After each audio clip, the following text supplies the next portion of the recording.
valga la pena esta parte. A ver, pantalla completa. Ahora sí. Vamos a hablar de trabajo y energía y nos habíamos quedado en el trabajo de si mal no recuerdo, del peso, el trabajo del peso. Vamos a continuar con esto y vamos a iniciar lo que es la definición de potencia. ¿Qué será la potencia?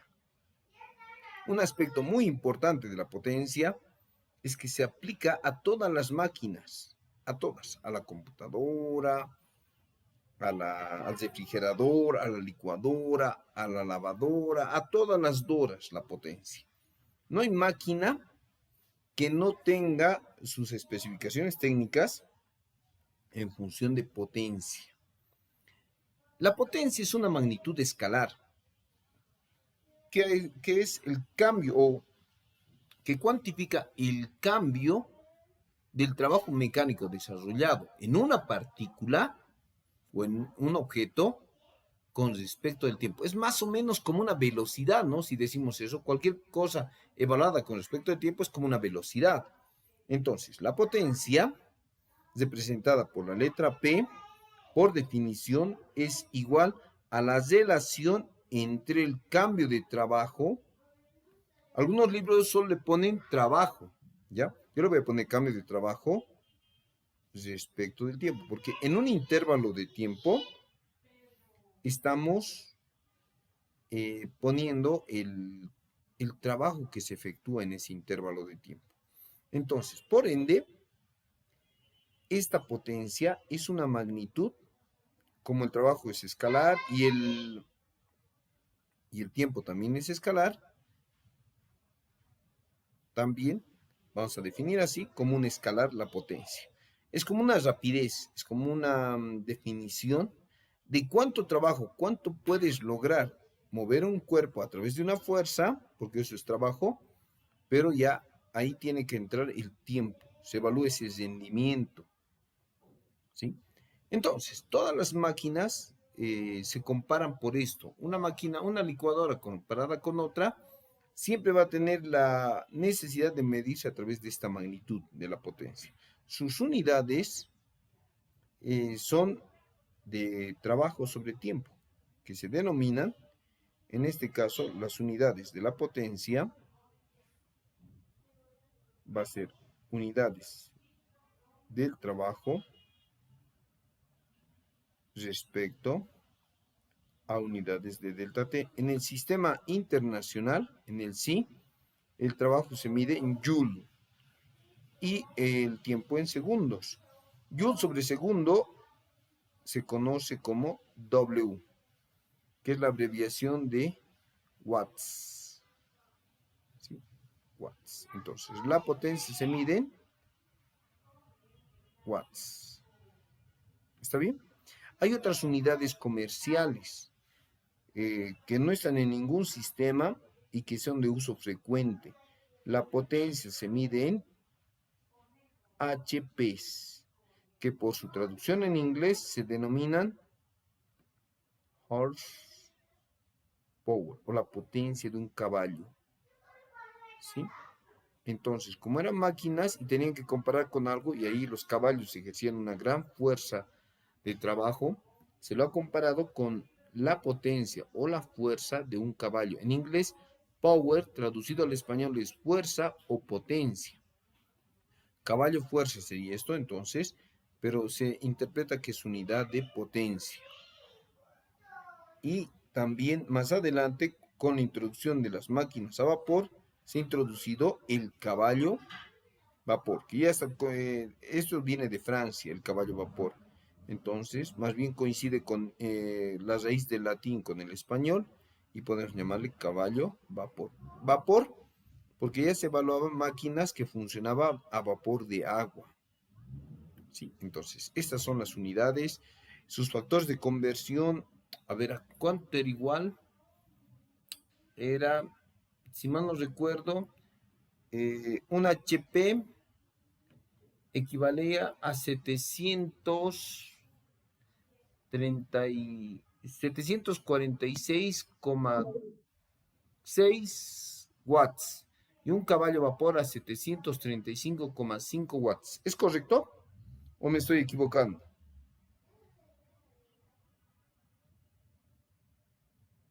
¿Alguien ha memorizado esos factores de conversión?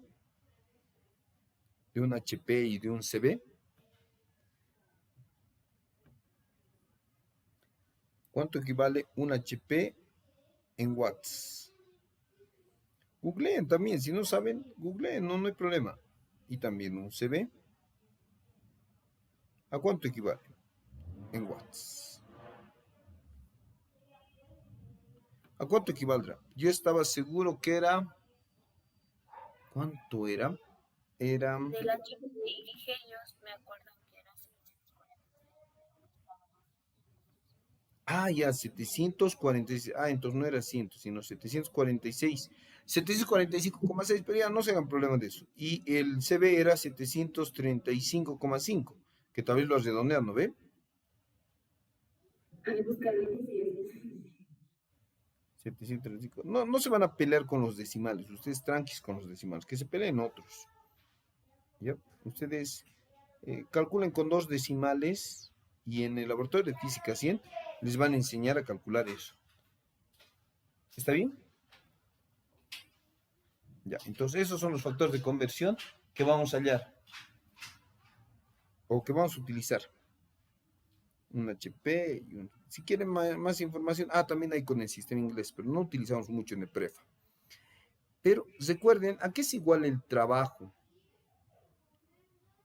Bueno, básicamente, el trabajo es igual a la fuerza efectiva, ¿se acuerdan? F sub D, F sub D por D, ¿ya? Es la fuerza efectiva, ¿ya? Y el cambio de trabajo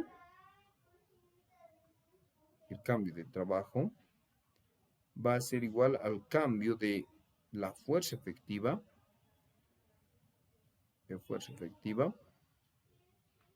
por D. Pero F sub D, si suponemos o asumimos, algunas cosas hay que asumir o suponer que es constante, entonces, asumiendo que FD es constante, aquí lo voy a poner, entonces, el cambio de trabajo va a ser igual, esto es constante, sale del operador cambio y va a ser F sub D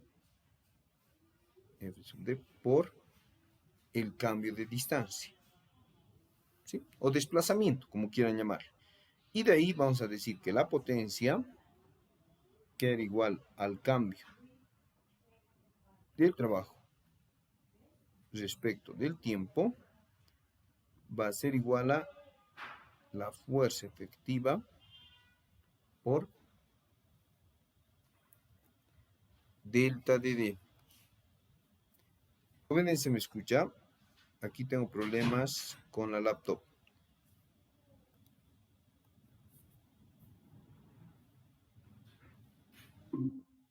Jóvenes, ¿se me escucha?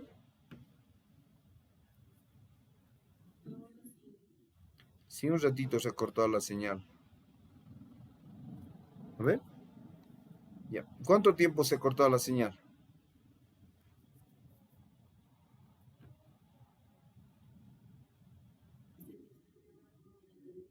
Ya. La potencia es trabajo sobre tiempo o cambio de trabajo respecto al tiempo. Y aquí, reemplazando esta fórmula del cambio de trabajo y asociando, aquí tengo F sub D, delta del desplazamiento sobre delta de tiempo. Sabemos nosotros que eso, por definición, es la velocidad. Y la potencia, una fórmula alternativa, la potencia es fuerza efectiva por velocidad. Pero esta fórmula es muy interesante porque nos da el criterio de evaluar la potencia instantánea y la potencia media. ¿Por qué es interesante esta fórmula? Podemos decir aquí que dividimos en dos, una, que la potencia media y la otra la potencia instantánea. La potencia media la potencia va a ser igual a F sub D por la velocidad media. Entonces, todo va a ser medio. Aquí media, o promedio también, pero lo más utilizado en física es media. ¿Sí? La velocidad media en ese intervalo. ¿Ya? Entonces aquí vamos a reducir un poquito, los vamos a separar. Hay que reducirlo más. Así. Aquí está la potencia media. Y aquí la velocidad media. Wow, está bonito. Y para la potencia instantánea va a ser igual a la fuerza aplicada F sub D por la velocidad instantánea. Ahí vamos a abreviar un poco. Uy, ya no hay lugar. Aquí nomás lo haré. Instantánea. Instantánea. Entonces, tanto la velocidad como la potencia tienen que ser en este aspecto instantáneos. ¿Y está bien el tamaño? Sí, ahí está bien. Entonces, para calcular la potencia instantánea, tengo que utilizar la velocidad instantánea. ¿Se entiende, jóvenes? Entonces, aquí vamos a poner su titulito, que es la potencia media. La potencia media. Y si en algún problema les piden la potencia instantánea, calculan con esta fórmula. En algún problema siempre se les va a ocurrir a algún ingeniero poner potencia media, potencia instantánea. Prefiero darle las fórmulas generales para todo. Hasta ahí, ¿alguna duda?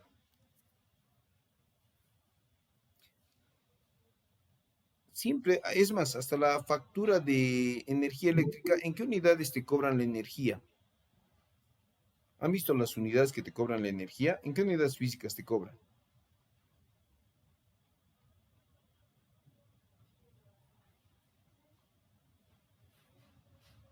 ¿La factura en qué viene? ¿Cómo te cuantifican? ¿Mm? ¿Han visto la factura de energía eléctrica? ¿La de luz? Viene en watts. ¿Pero qué dice? ¿Cuál es la unidad de esa energía eléctrica? Kilowatts hora. Más adelante les voy a explicar eso. ¿Ya? Entonces, utilizamos esta fórmula para la potencia o utilizamos esta fórmula con la velocidad en sus variantes para obtener también la potencia. Cuando hay velocidad constante no hay diferencia entre media e instantánea, pero cuando la velocidad es variable y te piden la potencia instantánea, hay que calcular con la velocidad instantánea. ¿Perfecto? Ya. Entonces, las máquinas no son perfectas. ¿Por qué digo eso? Porque son realizadas con engranajes que se desgastan y todo lo demás. Y para definir qué tan perfectas o imperfectas son, o cómo el paso del tiempo va reduciendo su eficiencia, en física se ha definido un parámetro denominado rendimiento, o también en otros textos se le llama eficiencia. ¿Sí? Pero tiene la misma connotación, es decir, son sinónimos. Prefiero darles los dos antes de equivocarme, ¿ya? Y el símbolo es nabla, así es, nabla. ¿Ya? Ese es su símbolo del rendimiento. Pero ¿por qué se ha definido nabla? Porque muchas máquinas eléctricas, mecánicas, adolecen el tema de que se envejecen o van perdiendo su eficiencia, como su nombre indica. Entonces, lo que se hace es medir qué tan eficientes son una máquina. Como cualquier otra, esta es la máquina. Puede ser un auto, un refrigerador, puede ser, no sé, lo que se les venga en mente, una máquina. Si es eléctrica, le podemos meter una potencia en vatios, ¿sí? Una potencia de entrada, ¿sí? A ver, ¿qué unidad le puedo poner para estar un rato? Ya, supongamos que le ponemos 100 kilowatts. Suponemos que me entran 100 kilowatts. ¿Y qué sale como resultado? Si la máquina todavía es nuevita, tenemos una potencia de salida, y la potencia de salida, por decirles, es de... No, no lo haremos tan perfecto. No, no quiero que sea 100 por una razón muy fundamental, porque no se va a apreciar en el cálculo el porcentaje. Que sea unos 130 kilowatts. Y resulta que de salida me da como resultado, al hacer mis mediciones, que tengo un 90 kilowatts. ¿Está bien? Entonces, ¿qué se ha perdido? ¿Cuánto se ha perdido? Entre 130 y 90 hay una diferencia. ¿No ven? ¿Cuánto se ha perdido, jóvenes? Un momentito, por favor.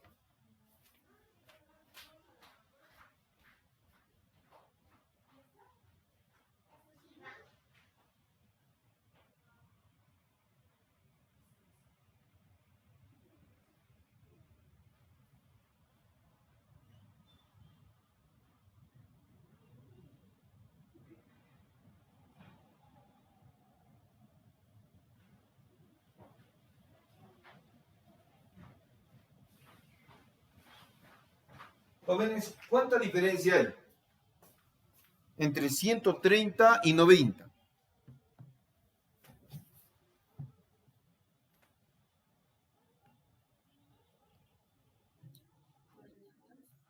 40 kilowatts.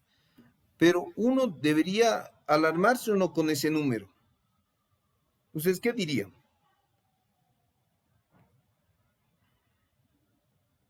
Se alarman si fuesen los ingenieros que están a cargo de esa máquina, ya sea una máquina generadora de electricidad, ya sea un auto, un refrigerador, una licuadora.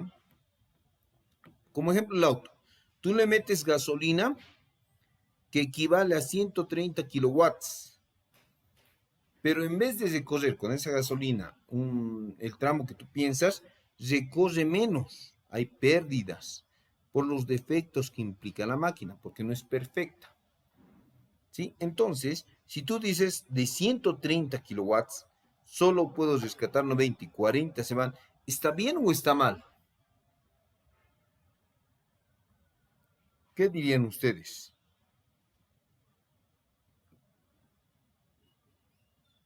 ¿Qué les parecería ese número?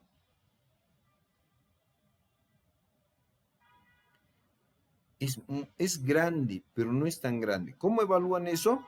Con el rendimiento. El rendimiento, un habla, por definición, ¿sí? La definición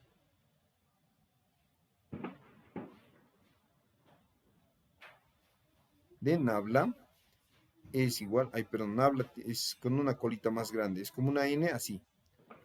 Nabla es la potencia de salida sobre la potencia de entrada. Se mide en porcentaje, entonces se pone aquí 100%. Esa es la fórmula de la potencia.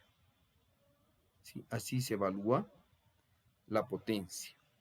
Por definición en física. Eso no hay que cuestionar, simplemente hay que aceptar la fórmula y listo.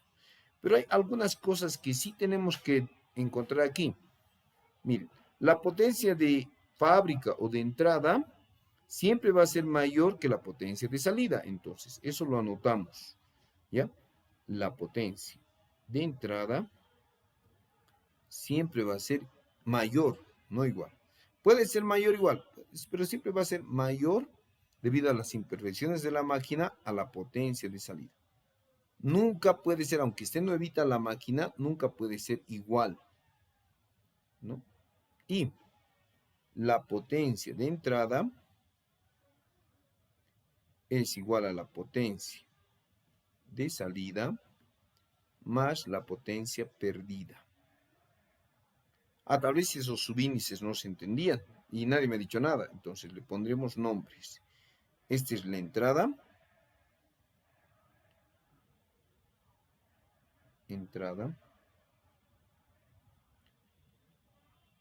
Esta es la potencia de salida. Y la potencia, ahí en entre espacio, esto primero lo acomodaré. Ahí. Esta potencia de entrada es esta. La entrada, ahí es. Esta es la salida, por eso es P sub S. Y luego la potencia, la potencia perdida. Eso ya no hay cómo recuperar, se pierde por las imperfecciones. Aunque saquen un auto 0 kilómetros, nunca va a tener un rendimiento del 100%. Y eso va a ir en detrimento, ¿sí? Entonces, ¿qué se hace en ingeniería?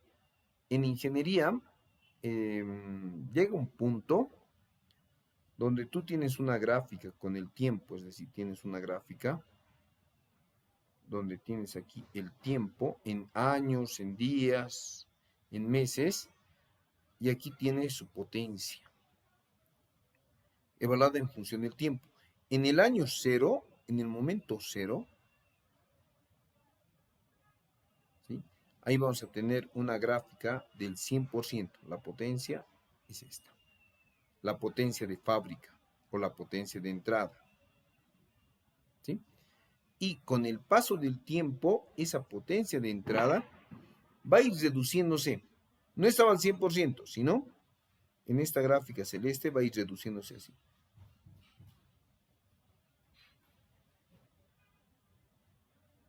Así. ¿Sí? Entonces, este es el gráfico real de la potencia de salida. Con el paso del tiempo se va reduciendo hasta llegar a cero, hasta que la máquina ya no sirva. ¿Será bueno llegar a ese punto? No, pues, ¿sí? Por lo general, ¿qué hacen los ingenieros? Hacen un mantenimiento correctivo. Esta es la potencia, perdón, aquí pondré su nombre, la potencia de salida, ¿sí? Esta gráfica celeste es una gráfica sin mantenimiento, ¿sí? Pero ¿qué pasaría si yo le hago mantenimiento periódico? Cada cierto tiempo lo ajusto.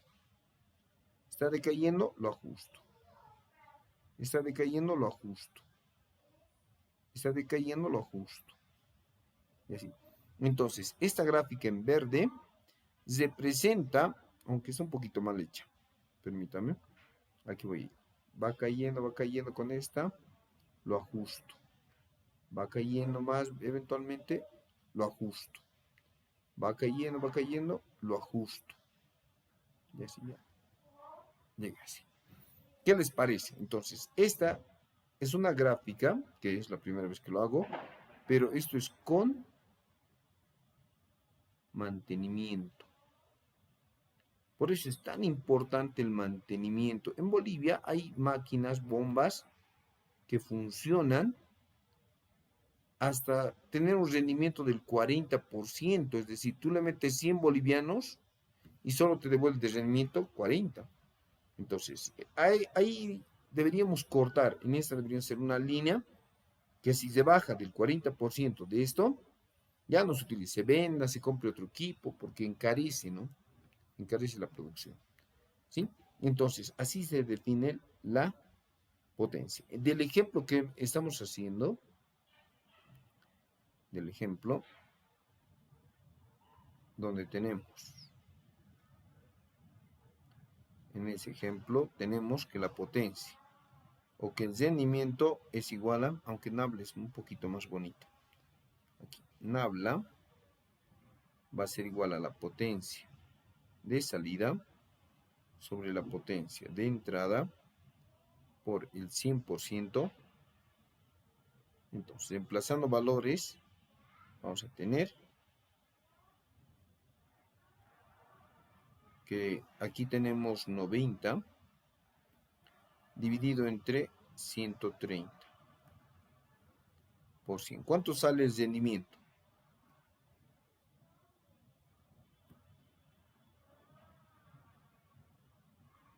¿Cuánto sale el rendimiento?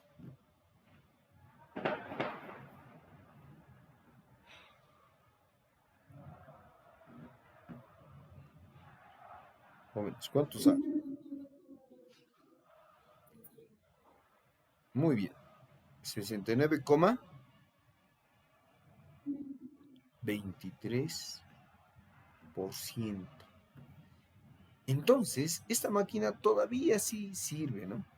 Deberíamos preguntarnos el caso cuando la máquina, ¿no?, ya esté tan forzada que llegue a un 30, 40%, ya hay algo anómalo, ya no funciona, ya no podemos depender de una máquina que me entregue tan bajo rendimiento. Entonces, tú tienes que hacer cosas o para que aumente su rendimiento o reemplazarla en ese momento. Ahorita está bien. 69, he visto hasta 50% que sí, ya, por el tema de que somos un país subdesarrollado. Lastimosamente, las políticas económicas se basan en costo, ¿no? Entonces, no podemos decir, tenemos tanta plata que nos compramos nomás otra máquina y que mejore el rendimiento, ¿no? Es un contexto muy complejo esto de tener recursos limitados, ¿ya? Entonces, por lo general, ¿qué hacen? Te dan un sistema y te dan la eficiencia, te dan este numerito.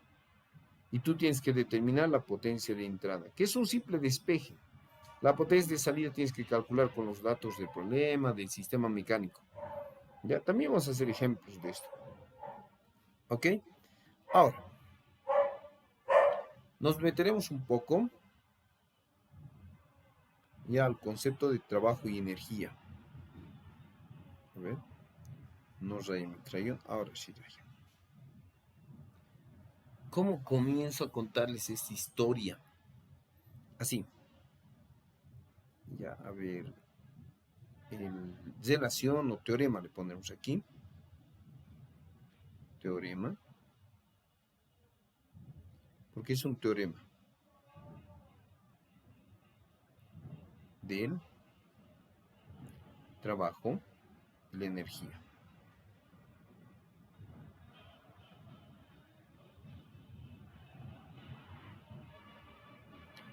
Hoy día he visto de una operación en el hospital. Les comento que he visto las famosas piedritas de la vesícula. ¿Qué les parece eso? Las piedritas de la vesícula he visto.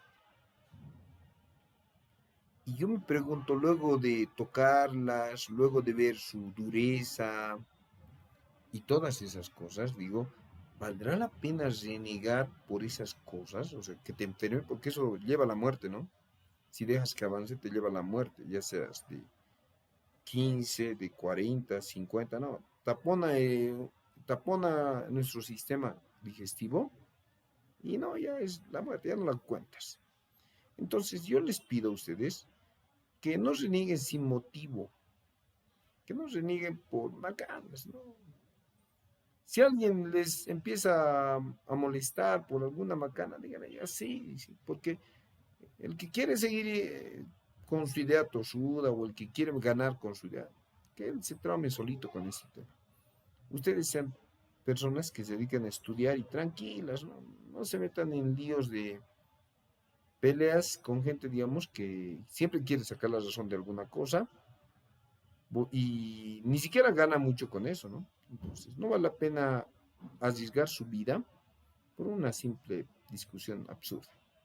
Entonces, comenzaremos. A ver, dice, el trabajo mecánico, o delta le pongo, no sé si pone el trabajo mecánico. Sí, el cambio del trabajo mecánico es igual a la fuerza efectiva por el delta de D. De ahí vamos a partir. Pero de acuerdo a la segunda ley de Newton, ¿qué decía la segunda ley de Newton? Establecía lo siguiente. ¿A qué es igual la fuerza efectiva? La segunda ley de Newton establece, ¿sí?, que se denomina ley de la fuerza también, pero aquí para que recuerden le pondré nomás Newton. La segunda ley de Newton dice que las resultantes de fuerzas, F sub D yo lo voy a llamar, o como Newton lo expresaba, las resultantes de fuerzas va a ser igual a la masa por la aceleración, o va a ser igual a, perdón, y de cinemática, ¿qué podríamos decir de cinemática?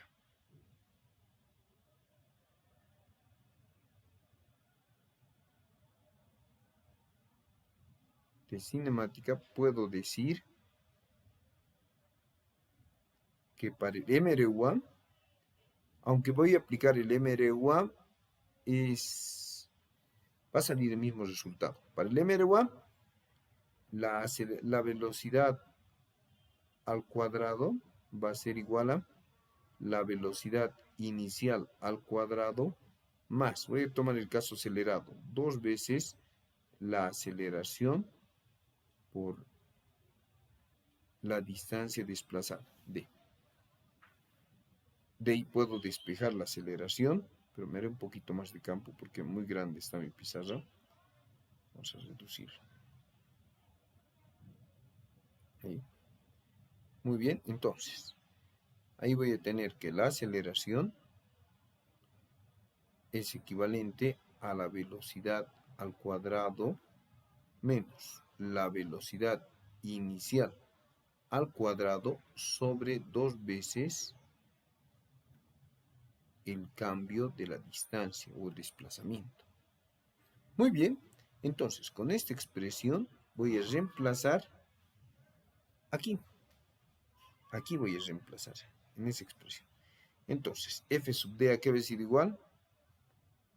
El trabajo aquí está, F sub D. Ya, le pondremos numeritos. Esta que sea la expresión 1. Esta que sea la expresión 2. Y esta en 3. Entonces, reemplazando en 1 las expresiones 2 y 3, aquí vamos a poner.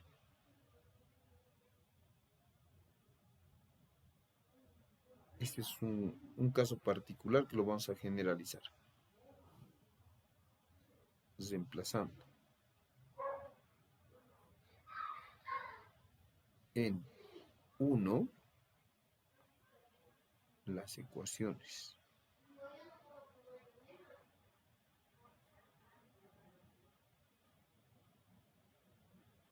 2 y 3,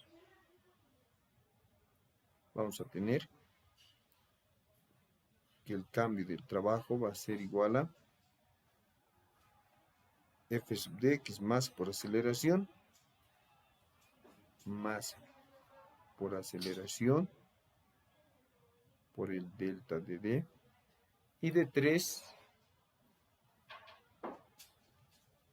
esto va a ser la masa y la aceleración, si mal no recuerdo era B al cuadrado menos B sub 0 al cuadrado sobre 2 veces delta de D,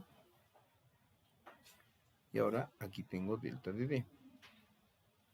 Se van a simplificar delta de D con delta de D, y voy a tener que el trabajo va a ser 1/2 de la masa por la velocidad final al cuadrado menos 1/2 de la masa por la velocidad inicial al cuadrado. Entonces, como se repetían mucho estas expresiones, 1/2 de la masa, 1/2 de la masa por la velocidad al cuadrado, se ha denominado a esa expresión energía cinética. Aquí también se le llama energía cinética. Pero noten que están evaluadas en puntos diferentes. Entonces, se podría decir energía cinética, si quieren así, final, y energía cinética inicial. ¿Ya? Y la fórmula de la energía cinética ha quedado entonces como la energía cinética en cualquier punto va a ser un medio de la masa por la velocidad al cuadrado.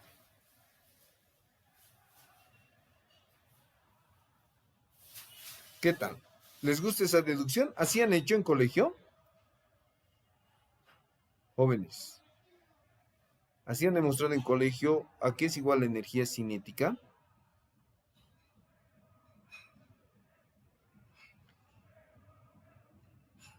Y de ahí se deriva el famoso y único teorema, lo voy a abreviar teorema, del trabajo mecánico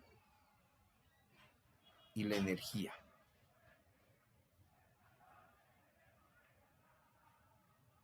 Del trabajo mecánico y la energía. ¿Correcto? ¿Están de acuerdo, jóvenes?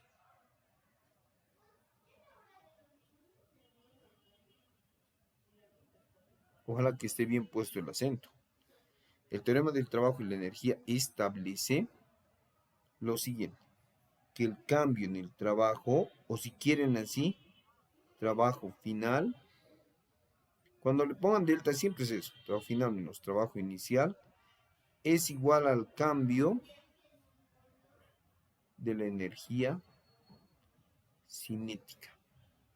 Y la ventaja de esta fórmula es que todo es escalar. Ya no se necesita hacer vectores aquí. Tal vez para calcular el trabajo, pero lo demás, no. Listo. Jóvenes, dudas, consultas. ¿Han entendido esta demostración? Permítame 2 minutitos.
Ahora sí, mil disculpas, vamos a continuar, pero este teorema del trabajo y la energía no se utiliza mucho, sinceramente, no se utiliza mucho.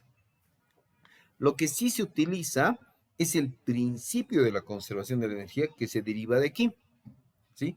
Ustedes han visto en la anterior clase cómo es el trabajo del peso. ¿Cómo es el trabajo del peso para ustedes?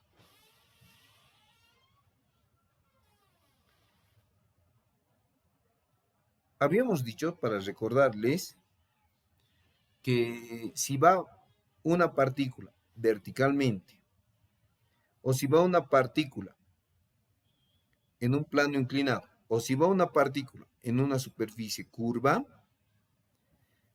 el trabajo para los tres casos solo va a depender de qué. ¿De qué depende, jóvenes, el trabajo para estos tres casos?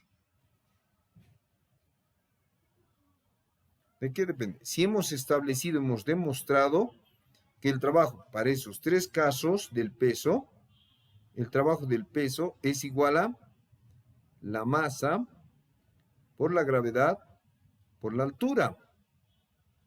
No depende del tipo de trayectoria, si es en caída, si es en plano inclinado, si es en curvita. El trabajo para los tres casos es esto. ¿Sí? ¿Me creen o no? No, ustedes lo han visto, ¿no? Entonces, el peso, para estos casos, el peso, mg, el peso, mg, y el peso mg es una fuerza conservativa. Y ese trabajo solo va a depender no de la trayectoria, sino del punto o de la altura que está definida en estos dos niveles de referencia. ¿Sí? Entonces, viendo esa cosa, el peso resulta ser, es una fuerza, ¿no? El peso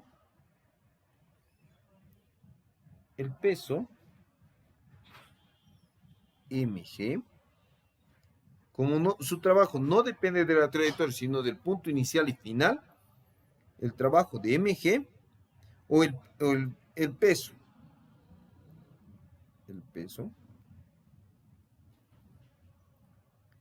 es una fuerza conservativa.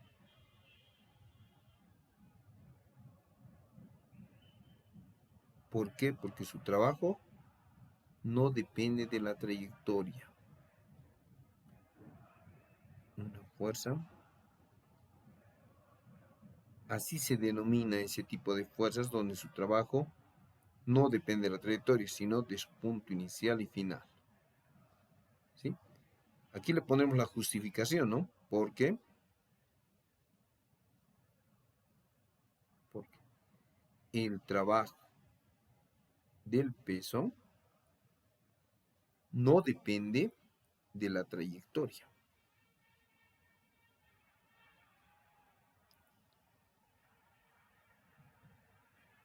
Siempre va a depender solamente de la posición inicial y final, que definen altura. ¿Sí? Entonces, ese concepto es muy importante a nivel de física.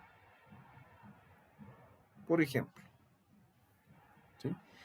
No depende de la trayectoria, solo depende, aquí le pondré porque algunos no completan, los libros algunas veces se olvidan de eso, solo depende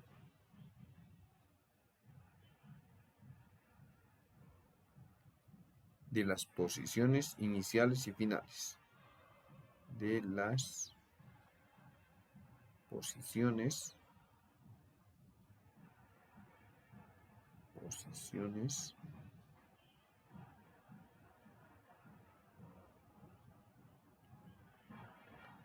los reduciré un poquito para que entres.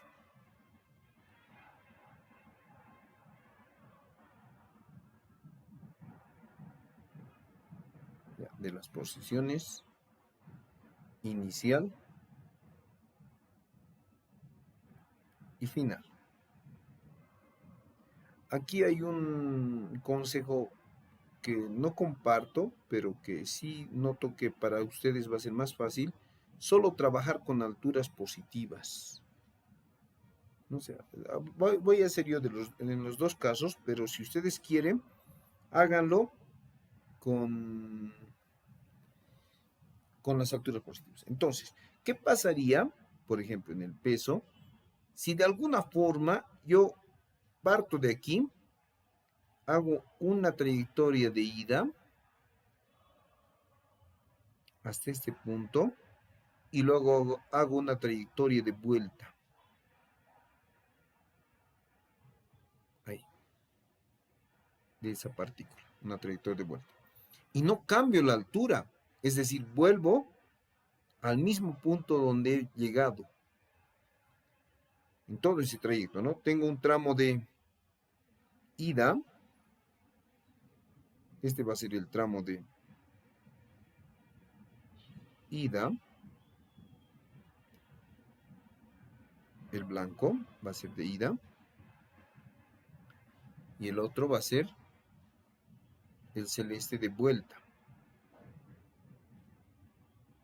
Este va a ser el tramo de vuelta. ¿Sí? Entonces, lo reducimos, ya va a comenzar el partido. Pero como no estamos interesados más que en estudiar, vamos a suponer que no existe el partido. Además se puede ver por reprise. Ya. Entonces, como hay un tramo de ida y vuelta, pero has retornado al mismo punto, no hay altura, la altura es cero.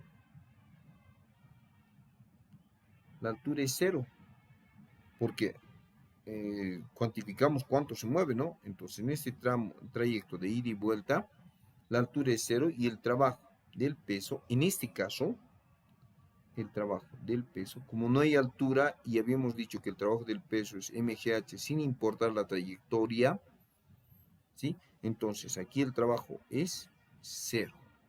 Pero a esto que ha ocurrido, todo esto que ha ocurrido, se le llama ciclo o vuelta. No, ciclo mejor. El trabajo en un ciclo. Entonces aquí el trabajo del peso en un ciclo, cuando va y se torna al mismo punto, es idénticamente igual a cero. Es otra cualidad de las fuerzas conservativas. Cuando en un ciclo el trabajo es cero, entonces la fuerza es conservativa. O también hay otra forma de enfocar esto, que no lo he mostrado ahí porque es el peso, pero en un contexto más general, yo tengo la posición en el punto A y tengo la posición de la partícula en el punto B. Y si me voy por línea recta, consigo esa trayectoria de ida. Esa es la trayectoria 1. La trayectoria 2 va a ser esta. Ya, esta es la trayectoria 2. La trayectoria 3 va a ser esta. Esta es la trayectoria 3. La trayectoria 4 va a ser esta. ¿Cómo va a ser la trayectoria 4? Así. Ya, esta es la trayectoria 4. Entonces, una fuerza es conservativa cuando los trabajos son iguales por cualquier trayectoria. Es decir, el trabajo de 1 por la trayectoria 1 es igual al trabajo debido a la trayectoria 2 y es igual al trabajo desarrollado por la trayectoria 3, es igual al trabajo desarrollado por la trayectoria 4. Entonces, se puede llegar como conclusión, podemos decir aquí, sí, entonces, la fuerza que ha generado eso es una fuerza, F es conservativa. Esa es la definición de fuerza conservativa. Y la de fuerza no conservativa, no, pues es que el trabajo depende de la trayectoria. ¿Sí? Es el sentido opuesto, ¿no? Si el trabajo depende de la trayectoria, es una fuerza no conservativa.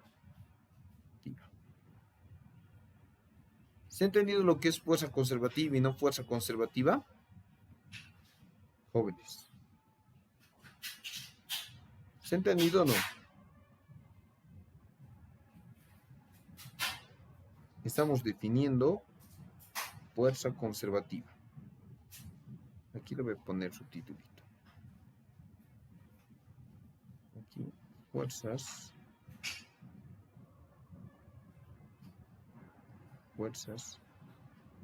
conservativas.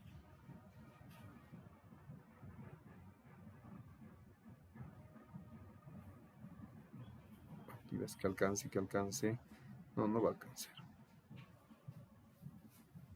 Muy bien. Entonces, las fuerzas no conservativas son aquellas de lo contrario que son las fuerzas conservativas, nada más. Ahí está. Listo. ¿Y para qué nos sirve eso? Para lo siguiente.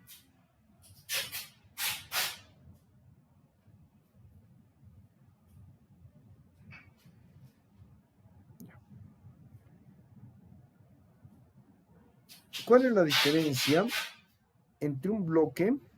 Esta es una mesa. Y aquí están sus patitas. ¿Cuál es la diferencia entre un bloque verde que está sobre la mesa y un bloque celeste que está arriba de la mesa, una altura h? ¿Cuál es la diferencia, jóvenes? Entre los dos bloques.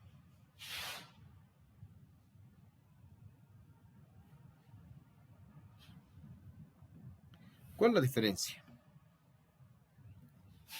Con respecto al nivel de referencia de la mesa. Ese va a ser mi nivel de referencia. ¿Perdón? Sí, pero conceptualmente o cualitativamente, el bloque verde no se puede mover. Uno deja un libro sobre una mesa y no se mueve. Pero si tú a tu libro, este es tu librito, ¿ya? Lo elevas a una altura h y lo sueltas, ¿cuál es la diferencia?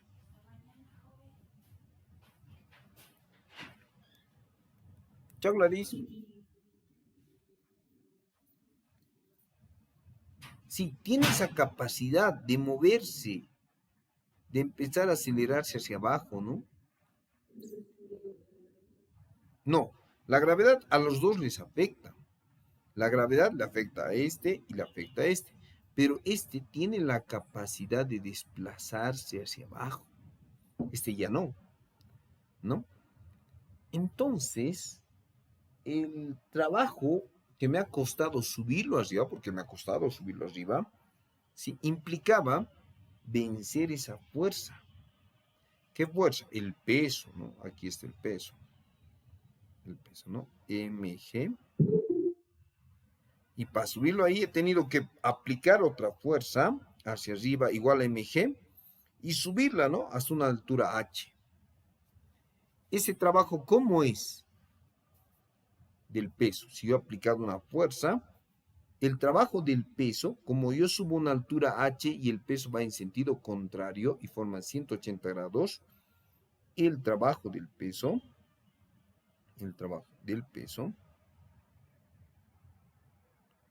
va a ser igual a menos. ¿Entienden por qué el menos?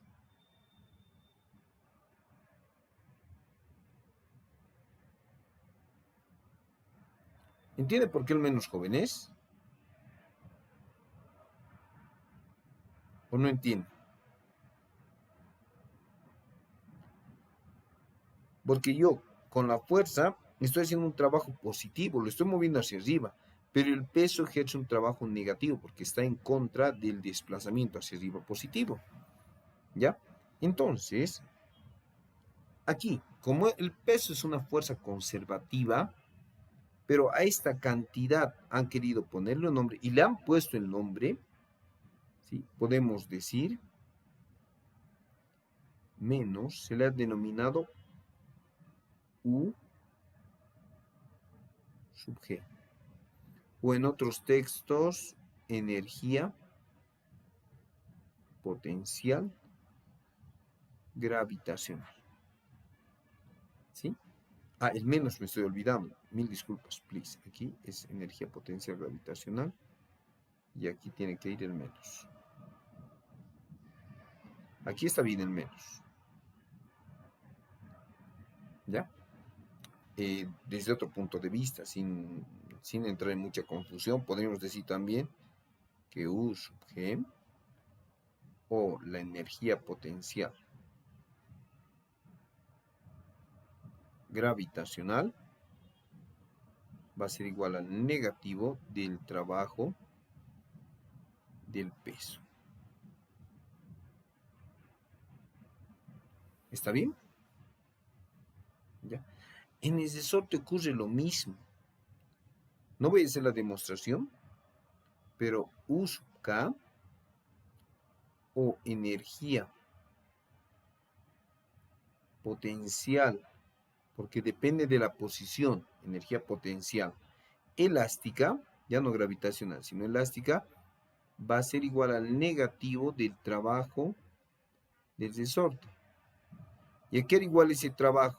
Si mal no recuerdo, es igual a 1/2 de K por X al cuadrado. ¿Sí? Entonces, esas fórmulas nos van a salvar bárbaramente el día. Esta y esta. ¿Ya? El menos, no se preocupen. Es más, no sé si ponerlo menos. Ya, no importa. El menos. ¿Sí? Entonces, esto es para el peso. Para el peso. Y esto es para el resorte. ¿Ok? Entonces, cuando nosotros nos remitimos al teorema del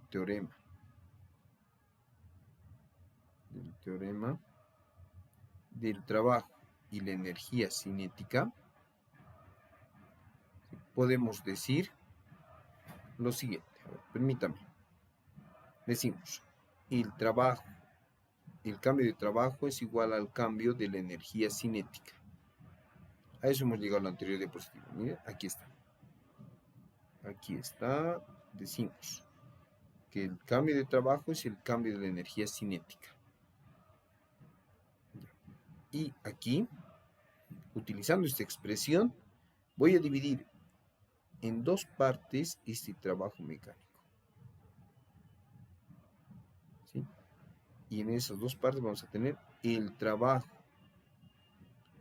de fuerzas no conservativas más el trabajo de fuerzas conservativas. Y esto va a ser igual al cambio de la energía cinética. Y el trabajo de fuerzas conservativas, como son el peso y el resorte, vamos a ponerles aquí con el signo que corresponde. El trabajo de fuerzas no conservativas. Este trabajo puede ser positivo o negativo, pero aquí vamos a ponerle menos el cambio de la energía potencial gravitacional menos el cambio de la energía potencial, de la energía potencial elástica. Y esto va a ser igual al cambio de la energía cinética. Este menos ya saben de dónde viene, ¿no? De esto, el menos. Son opuestos. La energía potencial es el opuesto. Entonces, este menos lo he pasado aquí y lo he puesto aquí. ¿Está bien? Para que nos orientemos un poquito, lo voy a poner con un color amarillo. Esto viene de aquí. Ya. Y como... van a disculpar mis huellas de tigre. Ya. Entonces, aquí voy a poner despejando que el trabajo de fuerzas no conservativas, ahorita vamos a hacer una especificidad respecto a eso, va a ser igual al cambio de la energía cinética. Voy a factorizar el operador cambio más la energía potencial gravitacional más la energía potencial elástica. Ahí está. Y a toda esta expresión se le ha denominado energía mecánica, que es la suma de la energía cinética más la energía potencial gravitacional más la energía potencial elástica. ¿Sí? Y ahí tenemos nada más y nada menos que el teorema. Ahí muy grande está esto. Sí, hay que reducir en algo. No puede ser tan grande esto. Ahora sí. Y estito, un poquito lo llevaré hasta aquí. Ya. Lo reduciré muy grande esto. Ya. Hoy las letras, ya están más o menos bien. Entonces, de aquí nace el famoso y único teorema, otro teorema del trabajo de fuerzas no conservativas versus la energía mecánica, que dice o que establece que el trabajo de fuerzas no conservativas es el cambio de la energía mecánica, o si quieren así, también se puede poner como energía final menos la energía inicial. Ese es el trabajo de fuerzas no conservativas. Ese es el teorema en cuestión. Pero ¿qué pasaría si las fuerzas o el trabajo de las fuerzas no conservativas sería nulo o sería cero? ¿Qué pasaría en ese caso? Cuando el trabajo de las fuerzas conservativas sea muy pequeñito, o sea, nulo. Lo vamos a hacer en la siguiente pizarra para no saturar. Si el trabajo de las fuerzas conservativas, si el trabajo de las fuerzas no conservativas es cero, y esto era igual al, bueno, si es cero, entonces, como estaba igualado al cambio de la energía mecánica, el cambio de la energía mecánica es igual a cero. O en otras palabras, la energía final, el cambio siempre así, final menos inicial, menos la energía inicial, mecánica es igual a cero. Y de aquí despejando, la energía inicial es igual a la energía final. Este es el principio de la conservación de la energía. Ni siquiera es teorema. Esto es el famoso y único principio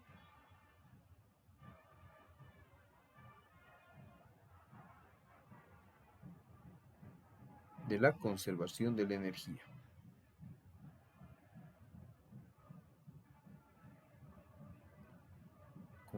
La energía no se crea ni se destruye, solo se transforma. Por eso es que es tan bonito. Bueno, le pondré, hace mucho no se utiliza eso, pero le pondré conservación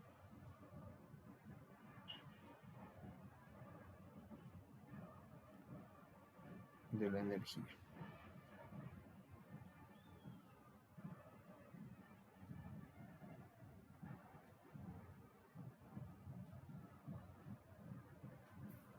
¿Está bien? ¿Dudas? Consultas, jóvenes. ¿Ha quedado claro?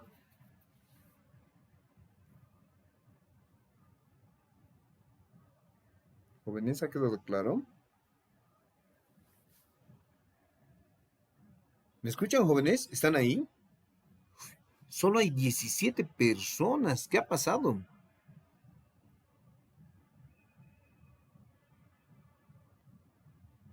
realmente se ha reducido la cantidad de estudiantes. No importa, no se preocupen. Las 17 personas van a aprobar. Y si alguien más se quiere unir, muy bien, bienvenidos. ¿Ya? Entonces, esta es la parte teórica de la conservación de la energía. ¿Sí? El lunes vamos a hacer todo esto, ejercicios, desde trabajo, vamos a arrastrar todo esto. Me preocupaba que no avancemos por el tema del feriado. Ahora les contaré por qué no nos dejan pasar en feriado. ¿Por qué creen que no nos dejan pasar en feriado?